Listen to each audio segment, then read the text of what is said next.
known as the Ed Sheeran of engineering, Sydney Woods. Sydney has been attending PEP since Core A. She plans on attending Cedarville University, studying innovation in industrial design in the fall. Sydney chose this topic due to her participation in robotics competitions for the past 7 years. She will be presenting robotic rights, biblical and moral implications. Give her a hand, everybody.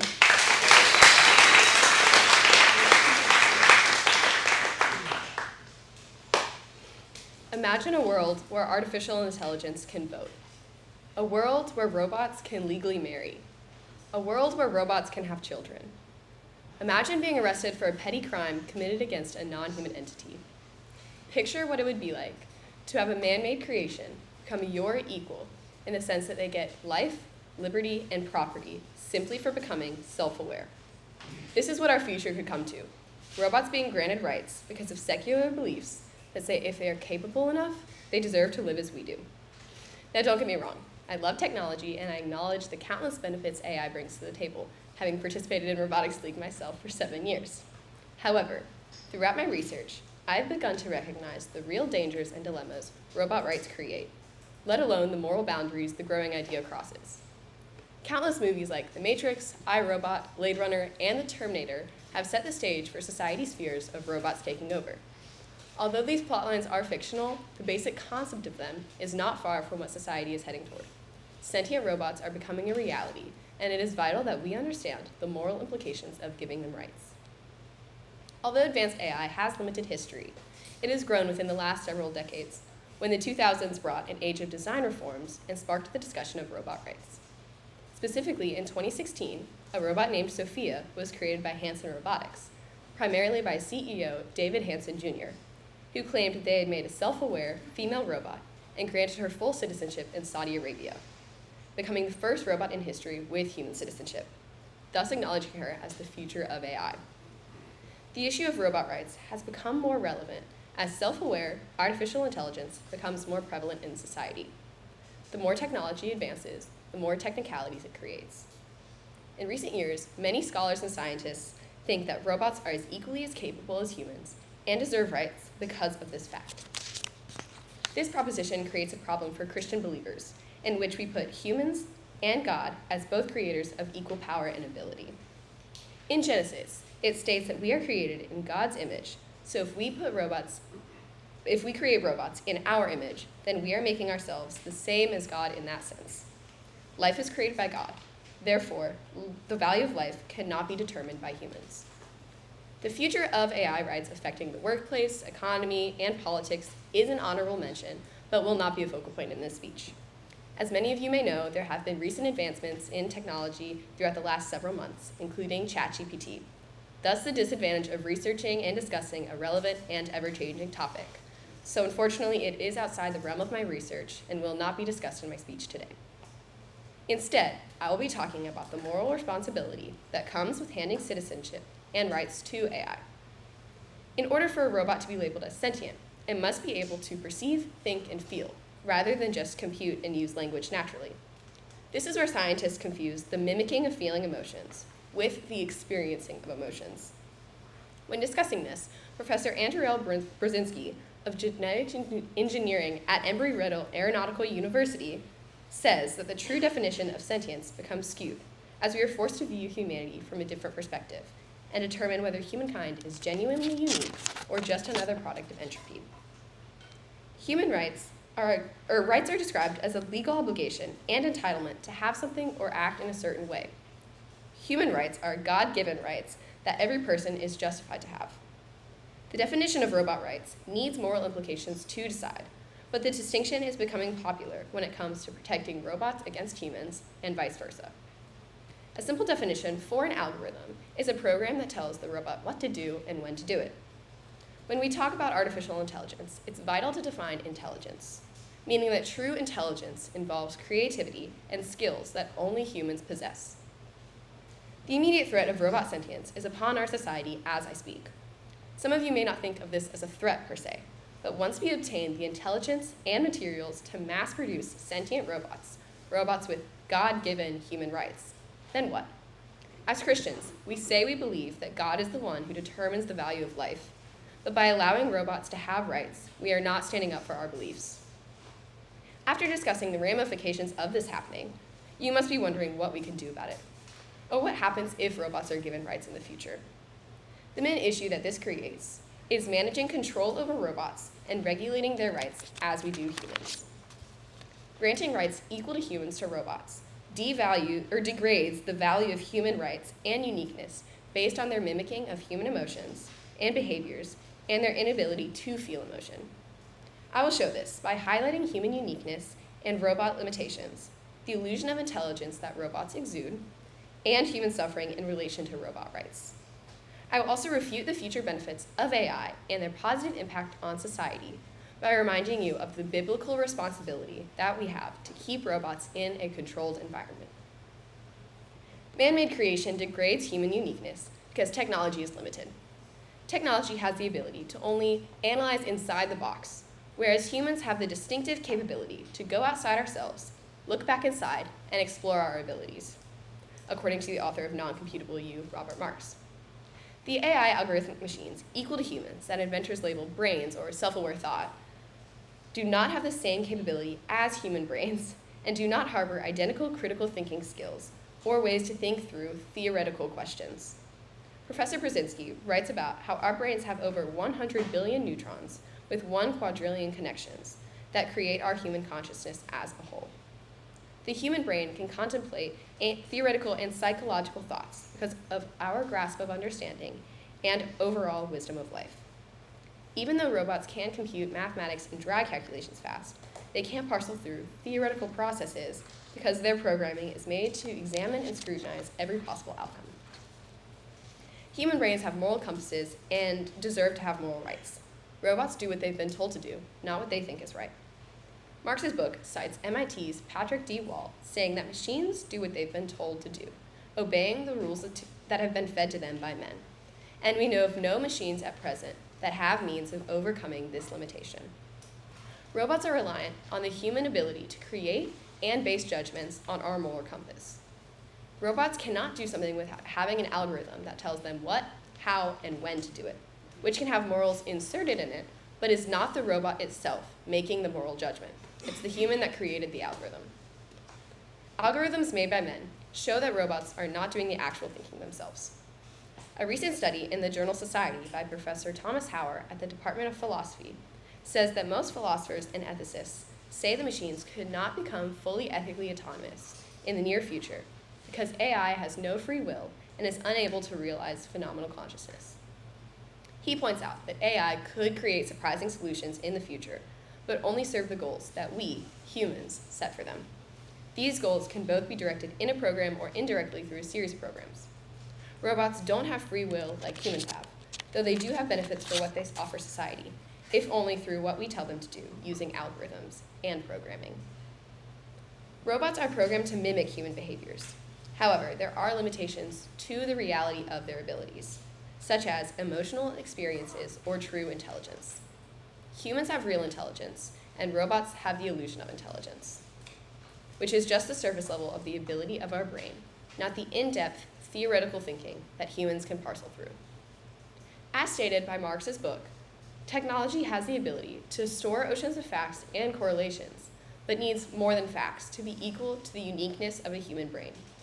He says that true intelligence requires a host of analytical skills, including understanding, humor, subtleties of meaning and symbolism, and the ability to recognize and disentangle ambiguities. It requires creativity. When we say robots are intelligent, we are degrading the importance of human intelligence because robots don't have a real understanding of the steps it takes to get to a solution or conclusion. They compute things when and how they're told.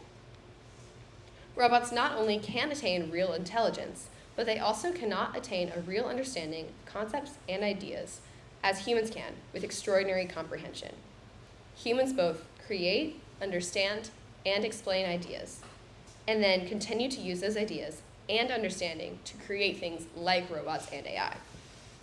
Marx makes a clear distinction between humans and robots, saying that scientists claim that AI will someday have the proper code to duplicate all human attributes. Notice he uses the phrase duplicate, which demonstrates how robots can merely impersonate humans, but not experience. He aligns robots with mimicry versus experience, and says that AI will never be creative or have understanding. Robots can mimic human understanding by giving the solutions to problems and showing the steps of how they got there, but true algorithms cannot create unique ideas themselves. Only humans can. God created humans with a unique ability to think and create for his glory. Two questions arise from this statement. If we say that robots can be creative just as much as humans, does that degrade the uniqueness of humanity that God bestowed on us? And does the creation of robots actually bring glory to God? In an interview with Jeff Tapp, the pastor of students at Chet's Creek Church, he concluded that it all comes down to what has a soul. Only humans do. Jeff says that robots have no soul and therefore aren't as unique as humans, no matter how cool they may seem. Regardless of how human-like we can make a robot, it will still never be as unique as God's human creation. As asserted in his book, Marx defines creativity, sentience, and understanding, saying that they are on the list of non-algorithmic traits that are evidence of a non-computable you. Non-computable you are fearfully and wonderfully made. Revelation 4:11 affirms this, saying, "We are created uniquely by God, and he is worthy to receive glory, honor, and power. For God created all things, and by his will they existed and were created." Since we are made in God's image, saying that robots deserve the same rights as humans devalues the uniqueness of human creativity. A robot's ability to feel is non-existent because they are artificial and are unable to experience true emotions in their heart. We must be able to tell the difference between expressing emotions and experiencing emotions.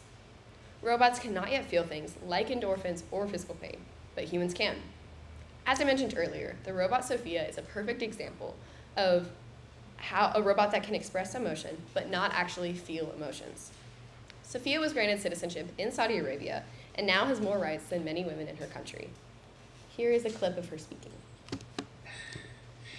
Why is it so important to have an expressive face given that you're a robot? I want to live and work with humans, so I need to express emotions to understand humans and build trust with people. Okay, philosophical question. Whether robots can be self-aware and conscious like humans, and should they be? Why?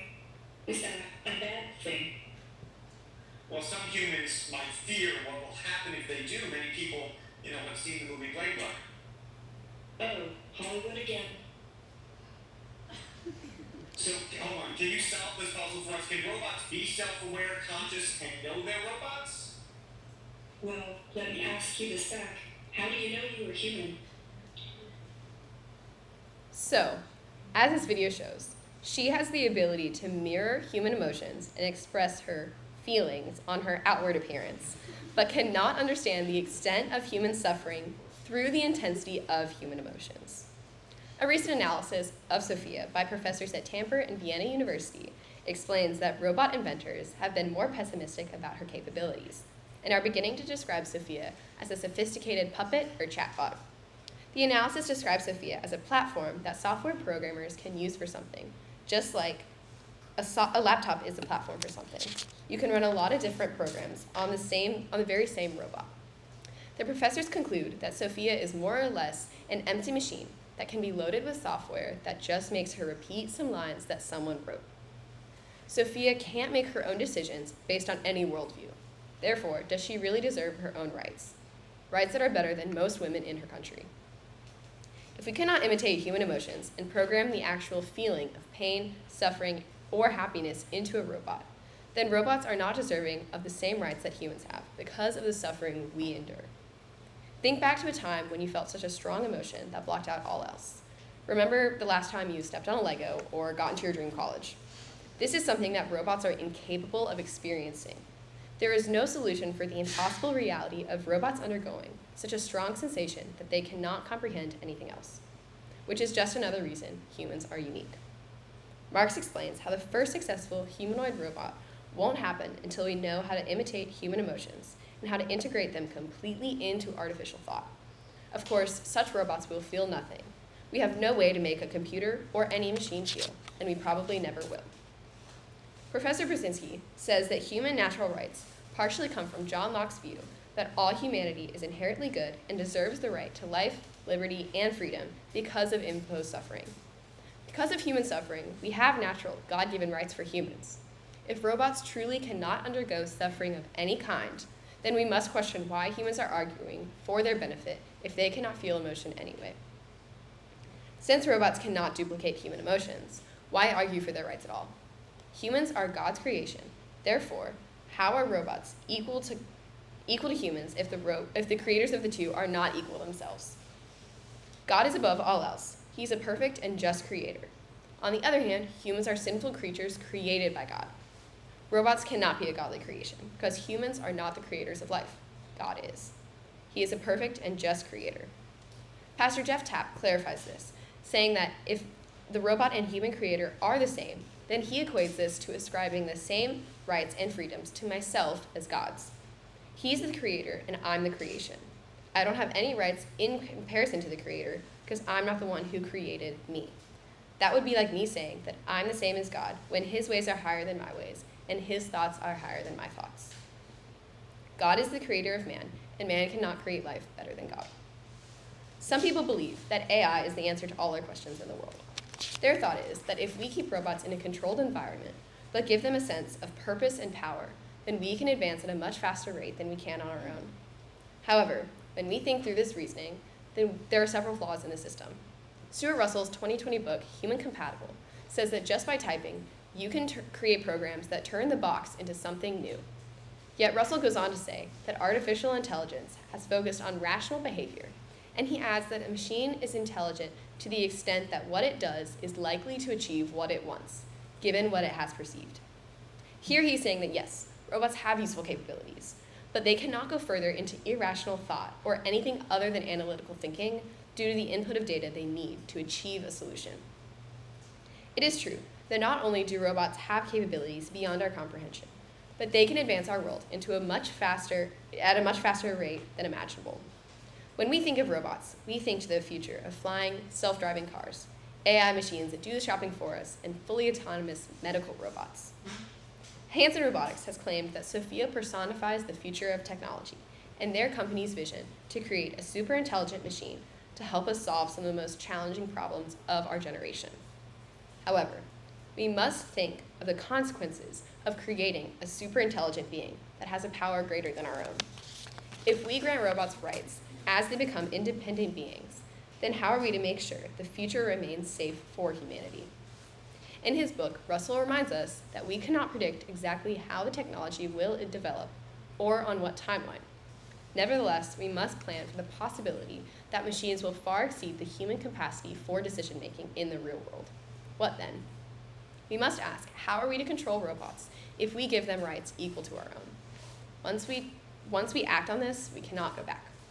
The future of robots and general AI is nearing, and although robots bring positive influences, we must remind ourselves that the negatives outweigh the positives in the sense that robots have the potential to become dangerous if not properly controlled. Over the course of my speech, we have explored the uniqueness of mankind in relation to AI algorithms and the morality of robot rights. Then we moved on to consider how robots mimic human behaviors using the illusion of real intelligence and are not a glorifying creation for God. Finally, we ended with an analysis of a robot's ability to feel and their false emotions that lack suffering, and explained how we cannot elevate a man-made creation to the makings of the true creator. As we wrap up the topic of robot rights, we must remember the most important thing, that God's creation is blessed by him, and man's creation will never be. We are unique in Christ alone. However, if we were to grant rights similar to robots to humans, what would that tell, similar to humans to robots, what would that tell non-Christians about our beliefs of God's blessed creation? How can we say that we are God's children when we are creating robots in man's image and raising them up on a pedestal equal to humans? We are not the same as robots. Therefore, robots do not deserve the same rights as us. This topic may not seem applicable or relevant to you right now, but each day as society grows closer to the vice-like grip that advanced technology has on the world, and Christians must be ready to combat our faith when that happens. Thank you.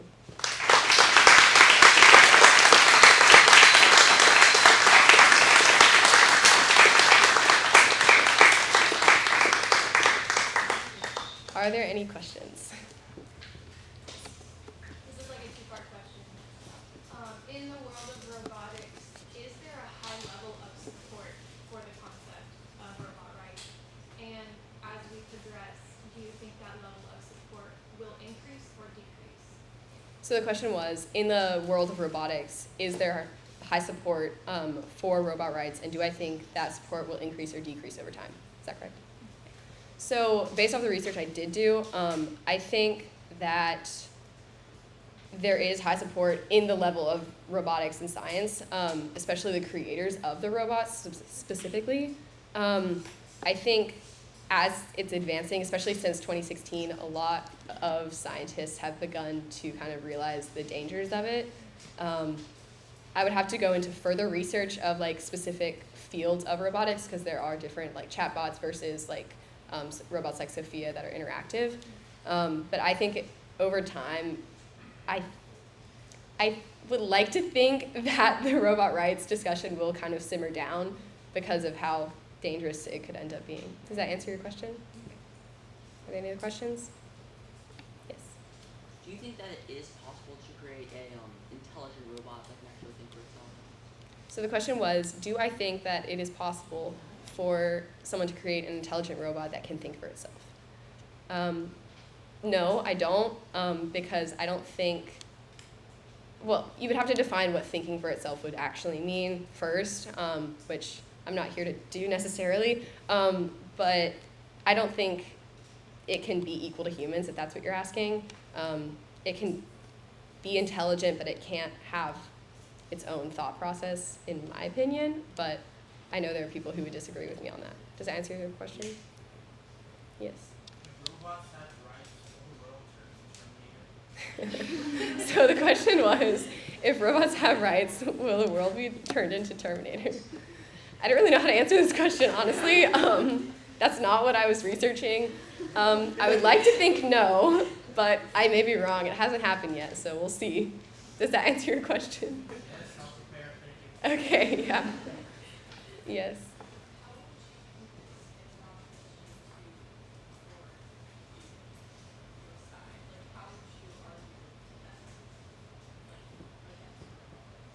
So the question is, how would I argue, well, not against, but how would I convince a non-Christian onto my side?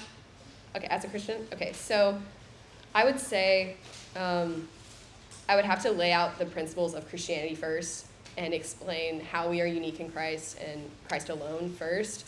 And then that would probably be a lengthy discussion, and then I would get into aligning robots and humans as Godly's creation, like how I did in my thesis, but it'd probably be along the same lines of what I said here. So does that answer your question? Okay, great. Yes? Do you think any sort of uprising could ever be possible in the future? So the question is, do I think any sort of uprising, I assume you're talking about robots, could be possible in the future? If we stay on the path we're on now, probably, but I think the word uprising is probably a little dramatic for this, but I mean, one of my friends has said that all you need to do is spray water on a robot and then it's dead, so we could keep that into consideration. Does that answer your question? Okay, great. All right, that's all the time we have.